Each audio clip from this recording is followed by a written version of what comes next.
கேப்டனா சொல்ற ஒரு விஷயத்தை மட்டும் கேளுங்க. என் ஃப்ரெண்டு 2 பேர் அடுத்தடுத்த வருஷங்க சின்ன வயசுல இறந்துட்டாங்க. பிள்ளைக்கு 3 வயசு ஆகுது. 2 பேருமே கடுமையான பாசம். 2 பேருக்குமே பெண் குழந்தைகள். அந்த பிள்ளைங்களை எப்படியா நல்லபடியா படிக்க வைக்கணும்னு நினைச்சாங்க. அதுக்குள்ள 2 பேர் இறந்துட்டாங்க வைங்களேன். இப்ப என் மண்டையில புள்ள அந்த பிள்ளைங்களுக்கு ஏதாவது அவங்க சார்புல அதாவது தாய் மாமன் முறையில செய்யணும் ஓடிக்கிட்டே இருக்கு. அதனாலதான் இந்த கல்விக்கு உதவி செய்யக்கூடிய யாரும் நல்ல உள்ளவங்க இருந்தீங்கன்னா நல்லா இருப்பவங்க பார்த்து கொஞ்சம் ஹெல்ப் பண்ணுங்க. அந்த பிள்ளைய நல்லபடியா படிச்சுட்டு அவங்கள சாந்தி அடைஞ்ச அந்த பிள்ளைங்க நல்லா இருக்கும். பெண் பிள்ளை பத்தியெல்லாம் ஒண்ணு என்ன நீ இப்பவே கேட்கணும்னு சொல்லி தப்பா நினைக்க வேண்டாம். மே மாசம் ஜூன் மாசம் உங்களுக்கும் பிள்ளைங்க ஸ்கூல் கேட்க கமிட்மெண்ட்லாம் இருக்கலாம் இல்லையா? என்ன சொல்றது?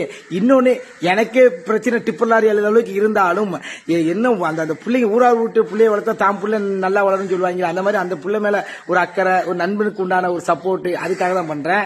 நானும் ப்ரொமோஷன் பண்ணி சேர்த்து அந்த பிள்ளைங்க ஒரு 5ஆம் கிளாஸ் வரையும் என்ன ஒரு ஆங்கில வழி கேள்வியில படிக்க வச்சுட்டேன். அதுக்கப்புறம் அந்த பிள்ளைங்க அதை பார்த்துக்கணும் நம்பிக்கை எனக்கு இருக்கு.